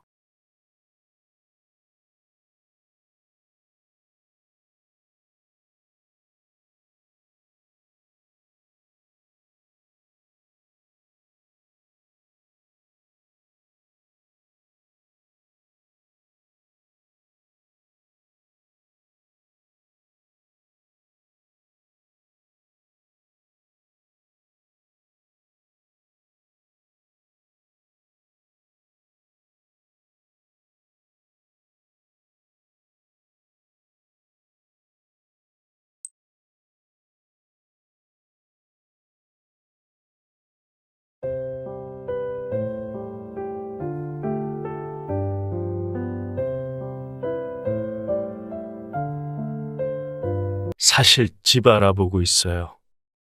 무슨 집? 애들도 다 컸으니까 저희도 이제 저희만의 시간을 좀 갖고 싶어서요.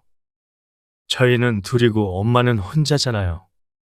어머님, 오해하지 마세요. 그 편이 어머님한테도 더 좋을 것 같아서 서준이 아빠랑 심사숙고해서 결정한 거예요. 둘째인 저희가 여태 모시고 살았으니 서운해하지 않으셨으면 좋겠고요. 그래서 이제 이혼 가치가 없으니까 너희 둘이 알콩달콩 살려는 거야? 참, 사람이 이렇게 간사하다.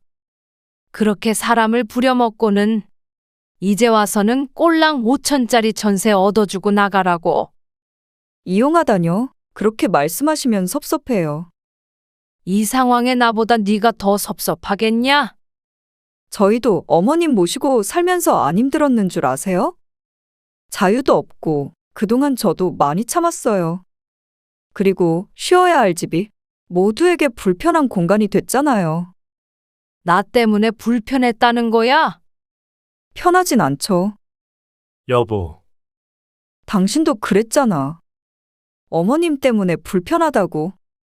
괜히 합가했다고. 오늘 이야기 속 주인공은 74세 전영숙 씨입니다. 그리고 그녀의 아들 며느리에 관한 이야기이죠. 믿었던 사람에게 당한 배신의 전 씨의 가슴이 참 쓰라렸습니다. 아니, 그 정도로 표현할 수도 없는 것이 그 믿었던 사람이라는 게 친자식이기 때문이었습니다. 그것도 10수년을 함께 산 아들이었죠. 한사코 거절하는 전 씨를 끈질기게 설득해 살던 집을 팔고 넓은 집으로 이사해 합가를 하게 만들었던 아들과 며느리. 그게 비극의 시작이었습니다. 합가 이후 전 씨는 어린 손주 둘을 돌보고 일하는 아들네 부부를 대신해서 밥하고 빨래하고 모든 일을 대신하게 되었습니다. 남편 떠나고 노후에 소소하게 취미생활하며 살려던 계획과는 크게 다른 삶이었습니다. 하지만 내 자식이기에, 내 손주들이기에 이런 삶 또한 나쁘지 않다고 생각했습니다.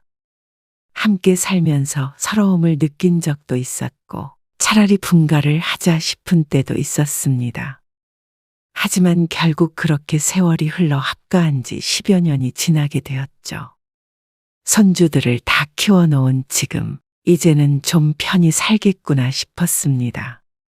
하지만 전 씨의 효용 가치가 다 됐다고 느낀 것인지, 아니면 함께 사는 생활이 못 견디게 싫었던 것인지, 아들 며느리는 전 씨도 모르게 분가를 준비하고 있었습니다. 그런데 분가하는 사람이 자신들이 아니라 전 씨였던 것이었죠. 이런 배은망덕한 것들이 다 있나 하는 생각이 들었습니다. 저들 필요할 때는 온갖 가머니설로 꼬드겨 경제적 이익을 취하고 부려먹더니 이제 늙어 빠진 노모는 필요 없다는 것이었습니다. 하지만 전 씨는 이렇게 쫓겨날 마음이 없었습니다. 그럴 이유도 없었죠. 그래서 반대로 복수를 해주기로 결심했습니다. 아니, 모든 것이 제자리를 찾게끔 했습니다. 전 씨는 아들이 둘이 있었습니다. 큰아들은 회사원이었고 둘째 아들은 미용사였습니다. 다들 제 밥벌이는 하고 살기에 자식에 대한 걱정은 크게 없었습니다. 둘 다 결혼시키며 적당히 보태주었고 그걸로 자식 농사는 끝이 났다고 생각했습니다. 내일 아버님 생신이라 가서 저녁 식사하려고 하는데. 내일 평일이잖냐? 네. 그래서 퇴근하고 가려고요. 아이고, 됐다. 뭐 하러 와? 그래도요. 너희 결혼할 때 내가 말했잖아. 명절에 나오라고. 어버이날도 그러면 가지 말아요? 그래. 전화통화만 한 번 하면 됐지. 내일도 그냥 네 시아버지한테 전화나 한 통 해. 그러면 됐어. 혹시 서운해 하실까 봐요. 서운하긴. 그런 거 다 챙기면 1년에 12번은 더 와야 돼. 다음 날도 출근하는데 뭘 와? 네, 그럼 내일 전화 드릴게요. 그래. 전 씨는 아들 둘을 결혼시키며 다짐한 것이 있었습니다. 시도 때도 없이 자식들 부르지 말고 꼭 필요할 때만 왕래하자고 말이죠. 지긋지긋한 시집살이 때문이었습니다. 남편이 5남매 중 넷째라 시부모를 모시고 사는 일은 없었지만 가끔씩만 봐도 어쩜 그렇게 사람을 못 살게 굴던지. 아들들이 성인이 되기도 전부터 마음속으로 결심한 것이었습니다. 그리고 그 결심을 실천하려고 노력했죠. 그래서 그런지 아들들이나 며느리들과 그런대로 잘 지냈습니다. 명절이 아니면 부르지 않고 아들네가 원할 때만 만나니 갈등이 생기기가 쉽지 않았습니다. 1년에 보는 날이 한 손에 꼽고도 때때로 손가락이 남았습니다. 잘 지내셨어요? 그래. 너희는? 저희도 잘 지냈죠. 엄청 오랜만에 뵙는 것 같아요. 지난 추석에 봤으니까 오랜만이지. 그러네요. 배고프지? 앉아서 얼른 밥 먹어. 잘 먹겠습니다. 가끔 봐야 이렇게 늘 반가웠습니다. 서로 모나게 굴 일도 없고 그런다고 하더라도 몇 달 안 보고 지내면 금세 잊혀지고 그랬습니다. 해가 바뀌는데 사람 마음이라고 안 바뀔 수가 없었죠. 앞집에는 아무도 안 오나 봐요. 작년에는 엄청 북적북적 하던데. 그러게. 생각해보니까 지난 추석에도 조용했네. 본래 같았으면 사람들 드나드는 소리가 전 씨의 집까지 들렸어야 했지만 유난히도 조용했습니다. 앞집에는 전 씨의 지인이 살고 있었는데 자식이 셋이었습니다. 그리고 작년에 자식들과 사이가 틀어져서 안 보고 산지 꽤 되었습니다. 그래서 전 씨와 만날 때마다 자식 흉을 보며 하소연을 했습니다.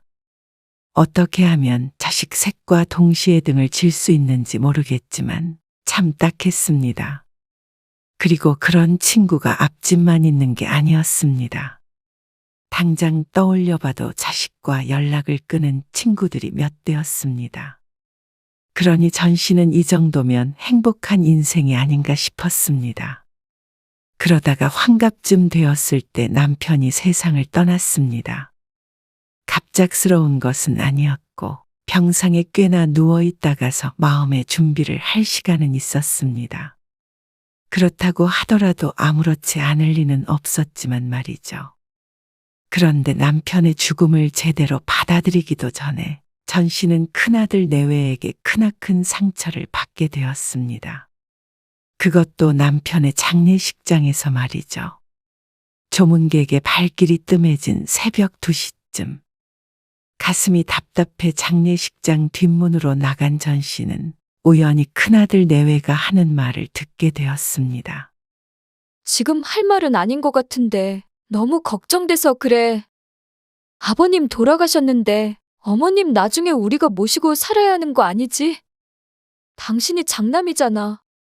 벌써부터 그런 걱정을 해? 엄마 엄청 정정하신데. 그래도 시간 문제잖아. 에이, 그럴 일은 없을 것 같긴 한데. 근데 합가하게 되면 좋은 점도 있지 않아? 애들도 키워주실 거고. 당신 맨날 일하면서 애들 잘 못 챙겨서 괴롭다고 그랬잖아. 뭐? 애들 잘 못 챙겨도 시어머니까지 모셔야 되는 건 더 괴롭지. 그런가? 나는 당신 일 때문에 엄마랑 같이 살면 좋지 않을까는 생각했지. 절대 아니야. 아이고, 알았어. 나도 그럴 생각 없어. 그냥 당신 걱정에 해본 생각이야. 정말이지? 그래. 장남이라고 부모 모시고 살라는 법 있어. 어머님 나중에 아프셔도? 그래. 병원에 가셔야지. 그러면. 치매에 걸리셔도? 치매. 치매도 전문 병원에 가셔야겠지. 요양원이나. 아, 절대 안 모신다니까. 약속해. 자, 손가락 걸어. 하늘이 두 쪽 나도 안 모실게. 됐지? 그러면서 서로의 새끼손가락을 부여잡고 있는 모습을 전 씨는 오래도록 지켜보았습니다. 장례식장에서 할 말이 아닌 걸 아는데 왜 그렇게 경솔한 대화를 나누었는지 몰랐습니다. 그리고 듣지 않았다면 더 좋았을 걸 하고 생각했죠. 어디 갔다 오셨어요? 밖에 잠깐. 안색이 안 좋으세요. 좀 쉬세요. 아니다. 그리고 5분쯤 지나자 큰아들 내외도 들어왔습니다. 말없이 나란히 앉아 있다가 문득 전 씨가 말을 했습니다. 아버지 안 계셔도 합가할 생각 없다. 나도 혼자가 편해. 뜬금없는 전 씨의 말에 둘째 아들네는 어리둥절한 표정을 지었습니다. 그리고 큰 며느리의 안색이 굳어졌죠. 그러니까 너무 걱정하지 말란 소리야. 엄마, 그게 아니고요. 그러자 싸해진 분위기를 읽었는지 작은 아들도 숨을 죽였습니다. 더는 말 안 해도 돼? 혼자여도 내가 몸이 불편한 것도 아니고 치매에 걸린 것도 아니잖냐. 그러자 아들은 변명을 포기하고 입을 다물었습니다. 큰 며느리와도 나쁘지 않은 사이라고 생각했지만 그렇게 진절머리를 낼 줄은 몰랐습니다. 하지만 며느리가 시모와 함께 살고 싶지 않아 하는 건 이해가 갔습니다. 다만 새끼손가락까지 걸어가며 아프면 병원에, 치매면 요양원에 데리고 가겠다는 아들이 전 씨를 더 아프게 했죠. 그래서 그날 이후로 아들네와는 뜸하게 지냈습니다. 서로가 의식적으로 피하는 것 같았죠. 사실 생각해보면 별거 아닐 수 있었지만 그래도 전 씨도 사람이기에 아들 며느리 얼굴을 보기가 껄끄러웠습니다. 그런데 나중에 작은 아들 내외가 찾아와 조심스럽게 말했습니다. 형이 한 말은 잊어버리세요. 다 잊었어. 무슨 말을 했는지 이미 형제간의 얘기가 오간 모양이었습니다. 그런데 작은 아들이 덧붙이는 말에 전 씨는 다소 당황스러웠죠. 저희는 오히려 합가를 했으면 해요. 뭐? 같이 살자고? 네. 이게 무슨 뜬금없는 말인가 싶었습니다. 전 씨의 반응에 아들은 멋쩍은 듯 웃으며 주저리 합가해야 하는 이유에 대해 말했습니다. 아버지도 안 계시고 혼자 사시는데 불편하실 거 아니에요. 저희도 북적북적 같이 살면 좋고 엄마 걱정 덜해서 안심되고요. 그 이후로도 한참을 더 떠들었는데 아무리 그래도 함께 살 때의 불편함을 생각하면 아무것도 아닌 이유처럼 느껴졌습니다. 그래서 전 씨는 고개를 가로저었죠. 아이고, 무슨 합가야. 나는 괜찮으니까 아서라. 매일 얼굴 보고 살면 좋은 일만 있겠냐? 나쁠 건 또 뭐예요? 가족인데. 아무리 가족이라도 자꾸 보면 싸울 일밖에 없어. 그래도요. 그래도는 무슨. 혼자 사는 거 안 불편해? 네 아빠 입원하고 한참을 혼자 살았는데 이제 와서 뭐가 적적하다고. 이렇게 단칼에 거절당할 줄은 몰랐는지 작은 아들은 당황스러운 눈치였습니다. 그러니까 옆에서 추임새를 넣던 작은 며느리가 아들의 옆구리를 쿡쿡 찔렀죠. 아, 그게요. 사실은 아들이 살림을 합치려는 이유가 따로 있었습니다. 저희 미용실 좀 넓혀서 가려고 하는데 그래서 집을 정리할까 해요. 너희 사는 집을? 네. 대출 알아보니까 이미 대출이 좀 있어서 많이 안 나오더라고요. 사업자 대출도 있긴 한데 이왕이면 출혈이 적은 게 좋으니까요. 그래서 너희 집 팔고 우리 집에서 살겠다는 말이야? 기왕이면 저희 돈 조금 보태서 좀 큰 집으로 가는 게 어때요? 맞아요, 어머님. 그리고 그게 아니더라도 저희가 어머님이 너무 필요해요. 일하면서 애들 보기 쉽지 않네요. 애들도 할머니 좋아하니까 같이 살면 진짜 좋아할 거예요. 며느리가 통 사정을 했습니다. 큰아들은 애를 못 봐도 절대로 시모랑은 못 살겠다고 하는데 작은 아들네는 전 씨가 필요하다고 난리였습니다. 그런데 희한하게도 전 씨는 그 말이 귀에 꽂혔습니다. 나이 드니 나는 참 쓸모없구나 생각하고 있었습니다. 자식조차 자신을 원치 않아 하고 말이죠. 그런데 그 와중에 내가 필요하다는 말에 조금 혹한 것도 있었습니다. 바쁘게 사는 자식이 안쓰럽기도 했지만 자신도 모르는 사이에 조금은 외롭기도 했던 것 같았습니다. 그래서 얼마 뒤 어리석은 선택을 하고야 말았죠.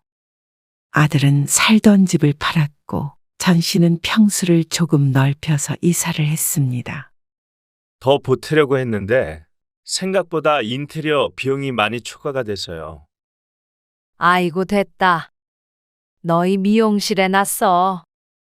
많이 보태겠다고 해서 평수를 넓힌 것이었지만 막상 아들은 2천만 원을 보탰습니다. 집값을 생각한다면 터무니없이 적은 금액이었지만 전 씨는 아들네 사정을 생각해서 더 받지 않았습니다. 이왕 미용실을 확장하는 거 뭐든 제대로 해야 된다고 생각했죠. 근데 명의는 그런데 아들이 뜬금없는 질문을 했습니다. 2천만 원 보태고 명의를 누구 앞으로 할 것인지 물었는데 전 씨는 당연히 자신의 앞으로 한다고 생각했습니다. 하지만 생각해보니 아들 돈도 들어가긴 해서 어떻게 해야 하나 싶었습니다.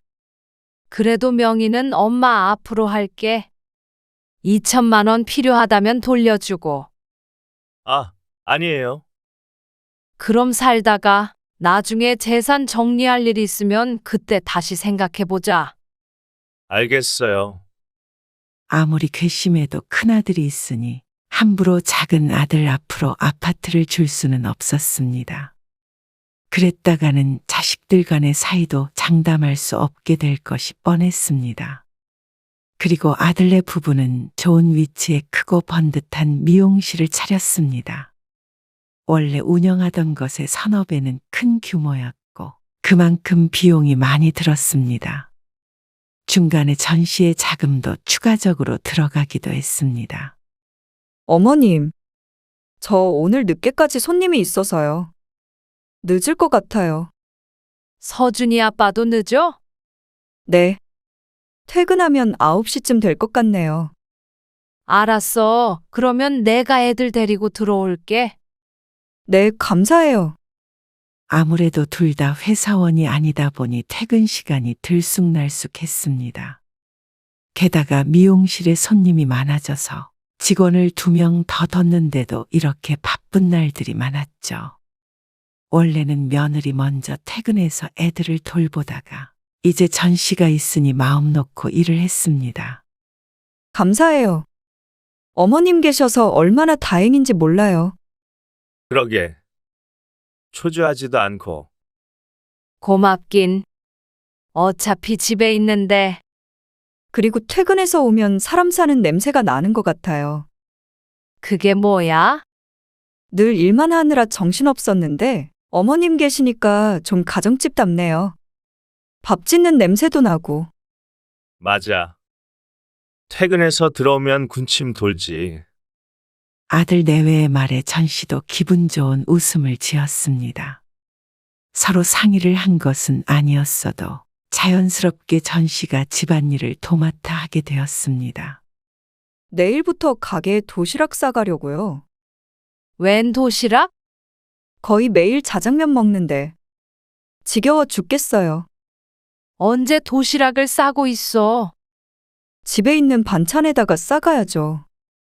그러지 말고 엄마가 좀 싸주세요. 그래도 당신이 싸는 것보다는 엄마가 싸는 게 맛있겠지. 뭐? 내가 어때서? 며느리는 핀잔하듯 아들을 흘겼지만 그래도 내심 전 씨가 도시락을 싸줬으면 하는 눈치였습니다. 출근할 때 간단히 들고 가게끔 싸주는 건 일이 아니었기에 알겠다고 했죠.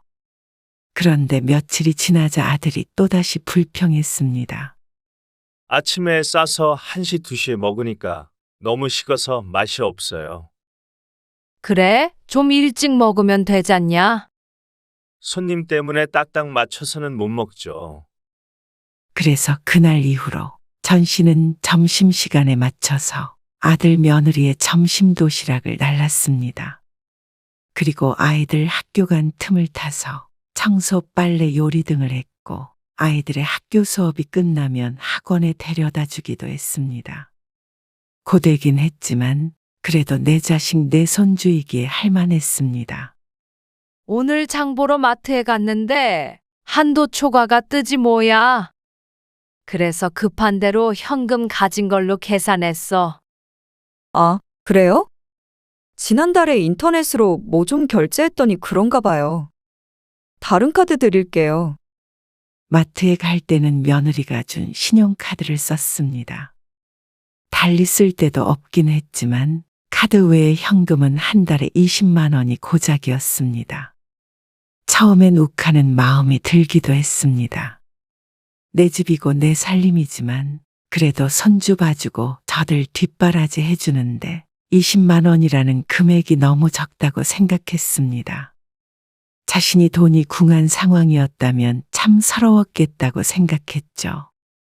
그래도 먹고 사느라 아등바등 하는 자식들한테 용돈은 무슨 용돈이냐 싶었습니다. 전부 다 잘못된 생각이었습니다. 그런 부모의 마음을 자식도 당연히 알 거라 생각했지만 그렇지 않았습니다. 할머니, 내 방에 들어오지 말라니까. 청소 좀 한 거야.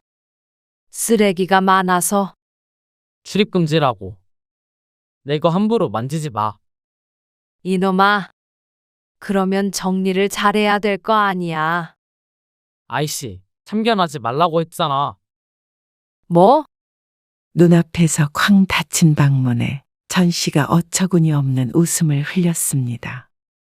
큰애가 사춘기가 왔는지 요즘 하는 말이나 행동들이 참 거칠었습니다. 특히나 전 씨에게 유독 그랬죠. 언젠가는 도가 지나친 행동에 전 씨가 따끔하게 혼을 낸 적이 있었습니다. 그러자 잘못했다고는 했지만 눈빛에 반항심이 가득했죠. 그래서 아들 며느리에게 얘기를 하자 며느리의 반응이 황당했습니다. 사춘기잖아요. 아무리 사춘기라도 어른한테 그런 식으로 말하면 안 된다고 가르쳐야지. 어머님, 그건 제가 알아서 할게요. 저 애들 혼 안 내고 키우고 싶어요. 뭐? 저도 나름대로 애들 키우는 철학이 있어요. 철학이 뭔지는 몰라도 엄마가 훈육할 마음이 없으니 아이들도 할머니의 말은 귓등으로도 안 들었습니다. 아무리 그래도 혼나지 않는다는 걸 다 아는 모양이었죠. 애들한테 자꾸 뭐라고 그러시면 저 서운해요. 몇 년간 전 씨가 아이들을 키웠지만 이젠 전 씨의 손을 떠났습니다. 그리고 아이들도 며느리도 이렇게 섭섭하게 했지만 아들도 그랬습니다.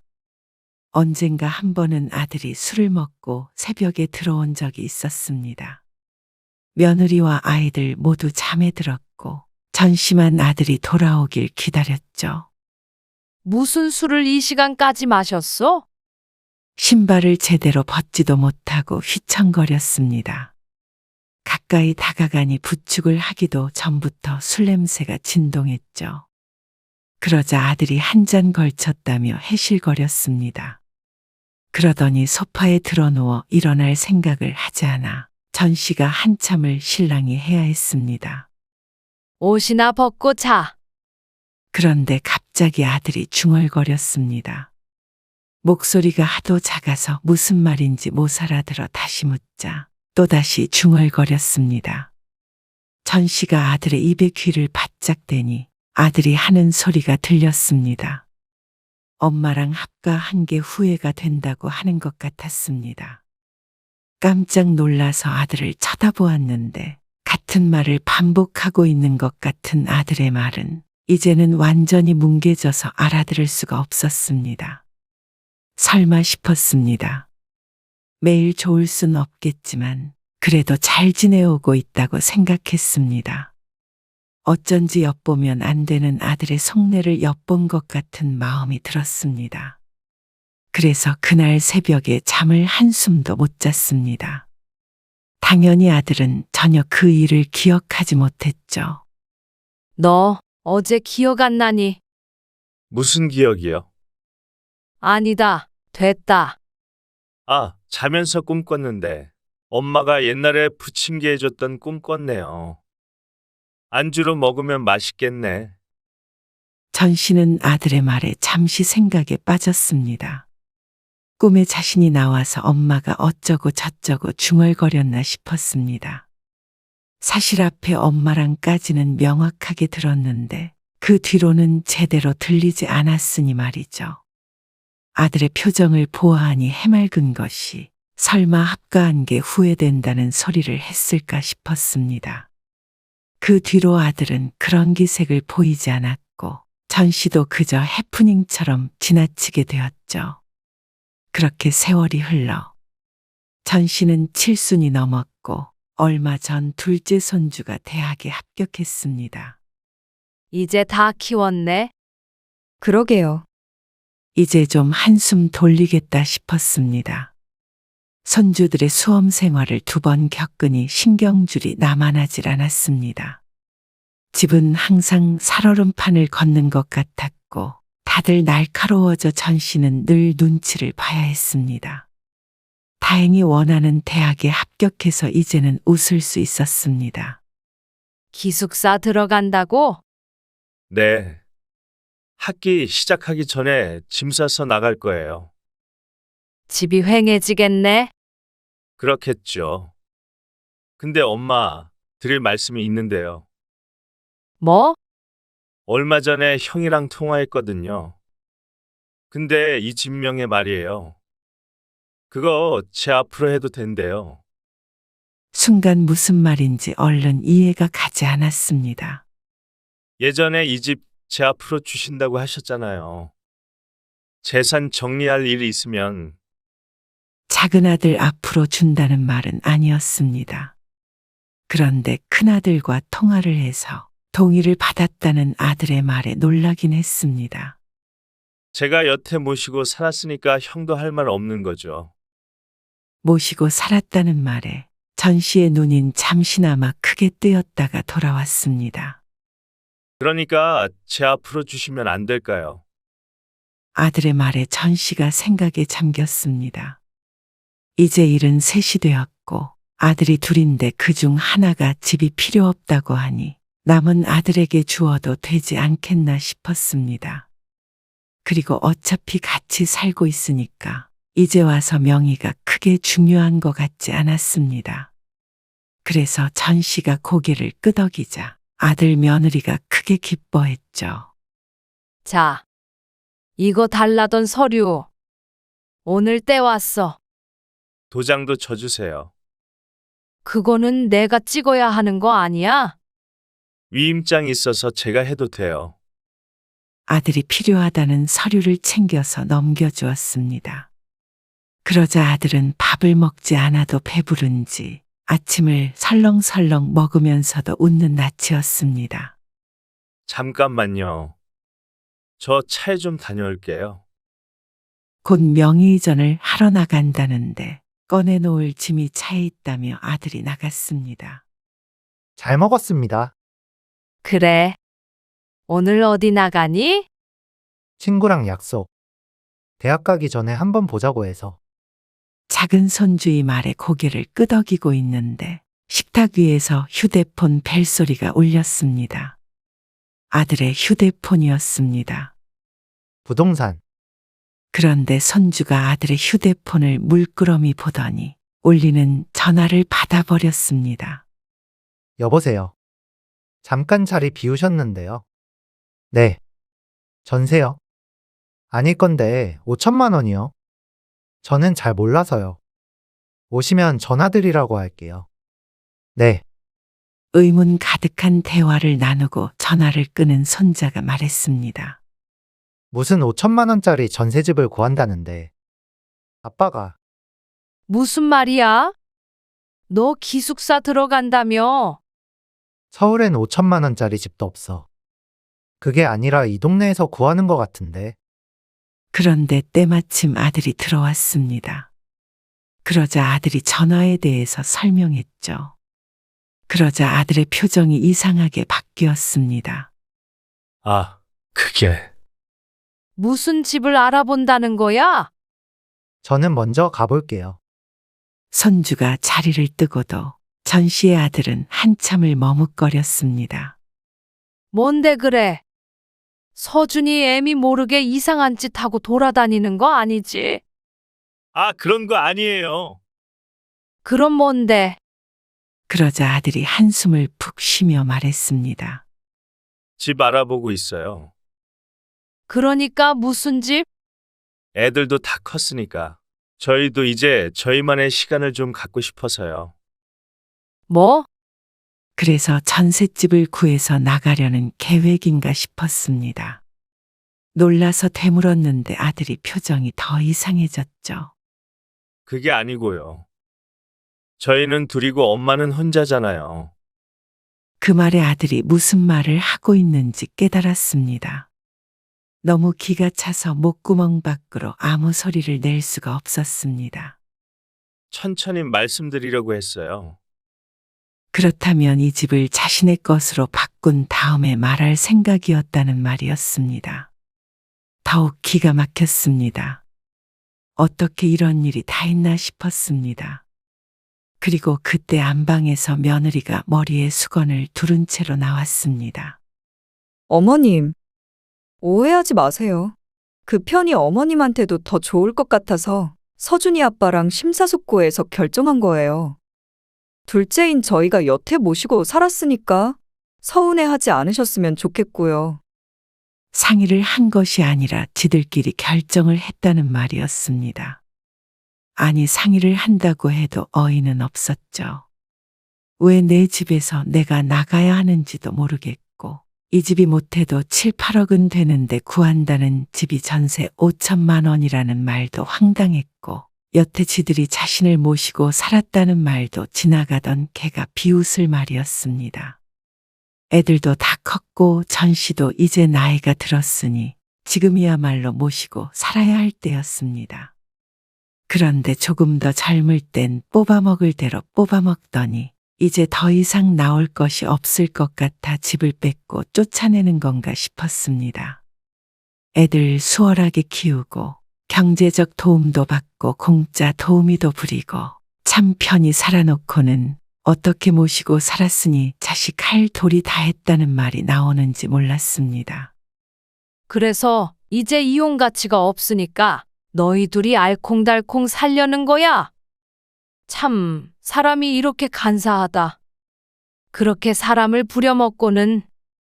너무 기가 막혀서 말도 제대로 나오지 않았습니다.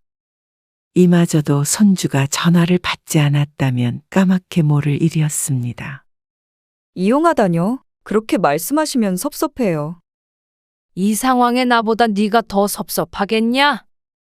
저희도 어머님 모시고 살면서 안 힘들었는 줄 아세요? 자유도 없고 그동안 저도 많이 참았어요. 무슨 자유가 어떻게 없었다는 건지 몰랐습니다. 애들 어릴 때도 전 씨에게 맡겨두고 이곳저곳 여행도 자주 다녔던 아들 부부였습니다. 그렇게 따지면 전 씨에게는 감옥이나 마찬가지였습니다. 어떻게 저렇게 이기적인 말을 할까 싶었습니다. 그리고 쉬어야 할 집이 모두에게 불편한 공간이 됐잖아요. 나 때문에 불편했다는 거야? 편하진 않죠. 여보, 당신도 그랬잖아. 어머님 때문에 불편하다고. 괜히 합가했다고. 그러자 아들이 양심에 찔리는지 눈을 못 마주쳤습니다. 예전에 들었던 후회한다는 소리가 잘못 들은 게 아닌 듯 했습니다. 너무 충격적이었습니다. 밥해주고 빨래해주고 청소해주고 한때는 도시락까지 몇 년간 해다 줬는데 어떻게 나 때문에 모두가 불편했다고 얘기하는지 허무했습니다. 너희는 여태 얼마나 편하게 살았는지는 생각 안 하냐? 합가를 내가 원해서 한 것도 아니고 너희들 미용실 차린다고 밀고 들어온 거잖냐? 밀고 들어오긴요. 저희도 이 집 살 때 돈 보탰어요. 뭐 2천만 원? 그리고 인테리어 비용 부족하다고 4천 가져갔잖냐? 그건 아무튼간 이렇게 서로 다른 생각을 하고 있는데 한 집에서 사느니 이제 서로 따로 사는 게 낫죠. 어머님도 그러셨잖아요. 매일 보면 나쁠 일만 있다고요. 그런데 왜 나를 내보내? 여긴 내 집이야. 이제는 제 집이죠. 아들이 식탁 옆에 있는 종이 뭉치를 가리키며 말했습니다. 날강도가 따로 없었습니다. 그깟 서류가 중요하냐? 내가 안 준다는데?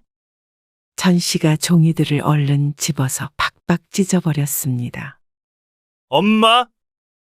어머님! 이렇게 나올 줄은 몰랐는지 아들 며느리가 혼비백산했죠. 나가려거든 너희가 나가라? 아니다. 너희한테 선택권은 없으니까 당장 나가. 나가라뇨. 저희는 못 나가요. 참 뻔뻔한 인간들이었습니다. 머리끝까지 분노가 차올랐습니다. 이런 걸 내 자식이라고 그동안 뒷바라지를 했나 싶었습니다. 힘들어도 서러워도 서운해도 그래도 혼자 있는 엄마 걱정된다던 아들이기에 애지중지 키웠던 자식이기에 참고 살았습니다. 하지만 첫 단추부터 잘못 꿰어진 듯 했습니다. 그래서 모든 걸 망쳐버렸죠. 이번 주 안으로 짐 빼라. 그런 법이 어디 있어요?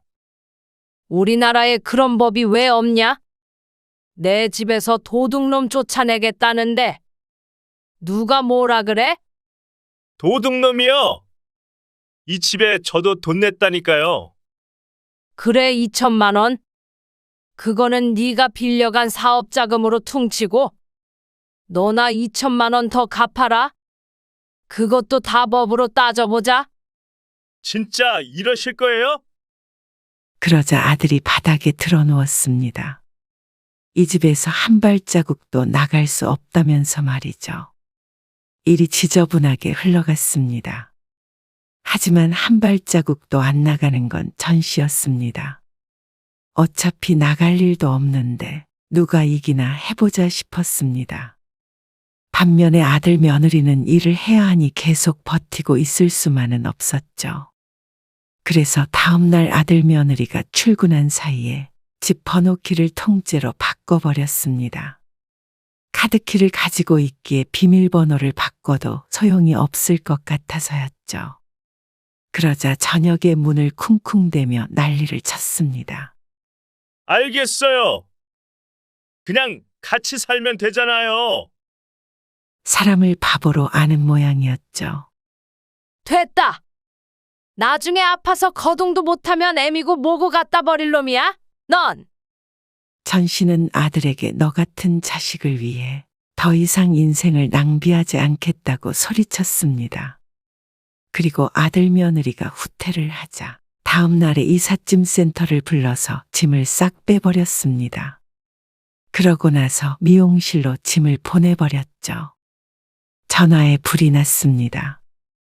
그리고 옆에서는 짐을 어디에 내려놓냐며 호통치는 남자의 목소리도 들렸습니다. 이런 식으로 하실 수는 없어요. 그럼 내가 어떤 식으로 해야 해? 너는 서준이가 너처럼 했다면 어떻게 했을 거냐? 그렇게 묻자 아들이 잠시 말이 없었습니다. 상상만 해도 끔찍할 것이 분명했습니다. 5천만 원짜리 전셋집 구할 생각이었다지. 그 집 잘 구해서 너희 둘이 오순도순 천년만년 행복하게 살아라? 알겠어요, 엄마. 이제 그만하세요. 이건 너무 심하잖아요. 제가 잘못했어요. 네? 지금 손님도 있는데 여기 난리도 아니에요. 부디 잘 살아라? 전 씨가 전화를 끊어버렸습니다. 그리고 짐이 싹 빠진 횡한 집을 둘러보았습니다. 전 씨 혼자 살기엔 큰 집이라 곧 팔아야 할 것 같긴 했습니다. 그리고 그 편히 아들도 찾아오지 않고 좋을 것 같았죠. 불과 2, 3일 만에 벌어진 일에 전씨도 정신이 하나도 없었습니다. 흥분했던 마음은 가라앉혔지만 그래도 자신의 행동에 후회는 하지 않았습니다. 후회라면 어리석게 합가를 결정한 그날이 후회되었죠.